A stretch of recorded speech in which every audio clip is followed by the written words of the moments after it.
Chris Helden. How busy we are today. Everybody in this room's got emails. Everybody in this room's got things they got to do. They got phone calls to make. We got text messages to send. Everybody in this room's got places to be. And here we are at the end of the conference. I'm sure they're stacking up and stacking up and stacking up.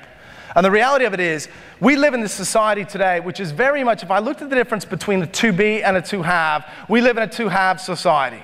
When I say we live in a to-have society, everybody's probably sitting here today and they're going, oh, we got to set these goals, which is good. We got to set the goals. We got to get them done. The challenge for you to go from here, once we set these goals, is to make the shift from to-have to be. We live in a society today where kids come home and they've got their pictures that they've drawn, and they come in with the picture and they say, Mom, Dad, look at this. Look at this. I want you to see the picture I drew. And of course, what happens is parents go, that's great, fantastic. I'm just going to finish cooking dinner. I'll be with you in just a second. People walk in the door and they say, hey, sweetie, how's your day? Yeah, good. I'm just going to check my emails. I'll be right with you. We have a society today where we're starting to look at the back of people's heads. In fact, let me ask you this. How often with your sellers, when you go see your sellers, how often can you tell me the color of their eyes? How often can you tell me the specifics about what they were wearing? The specifics of the jewelry around their neck?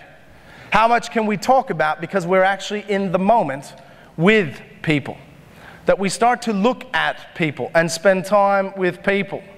There was a 60 Minutes episode about 3 weeks ago in Australia about the bear man in Alaska. I don't know if you saw this here, but there was this bear man lives in Alaska. You've actually got to land a plane to get to his property. And the bears come to his house. This guy was amazing. He could attract these wild bears, and he would feed these bears, and they lived on his property. The 60 Minutes reporter was a little bit nervous. In fact, the 60 Minute reporter was standing there with his walking stick, and this wild brown bear was there. And he goes, is he okay? Is he okay? He's saying to the bear man, is everything all right? He said, I feel very uncomfortable here. The bear man said, why do you feel uncomfortable? He said, look at the bear. He said, I'm looking at the bear. I see the teeth. I see the claws. I see the, I'm looking at the bear. He goes, you're not looking at the bear. He goes, I want you to look at the bear. He said, if you look at the bear, you can see that his hair's not standing on end.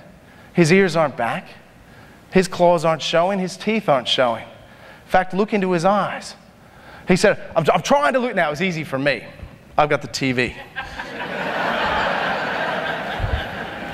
I said to my wife, that's salespeople. She said, what? I said, that's salespeople. So often, we're so afraid in a declining market, in a negative market, in a market where there's a lot of negative press. We're so afraid of seeing the teeth and the claws that we forget to look at the bear. Chris Helden.